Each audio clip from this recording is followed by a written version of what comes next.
যিনি আছেন বর্তমান সরকার, ওনাকে আমি রিকোয়েস্ট করতেছি যে চক্ষু হাসপাতালে যাতে এরকম ভোগান্তি না হয়। আজকে এসে চিকিৎসা দিতেছে না, বলতেছে যে আজকে বন্ধ, এটা সেটা বিভিন্ন জিনিস। এর আগে আমি আসছি একবার, আসার পরে বলল যে 11 তারিখে খোলা।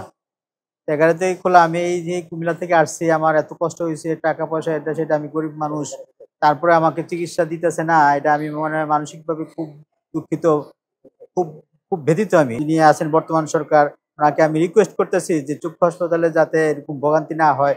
আজকে এসে চিকিৎসা দিতেছে না, বলতেছে যে আজকে বন্ধ, এটা সেটা বিভিন্ন জিনিস।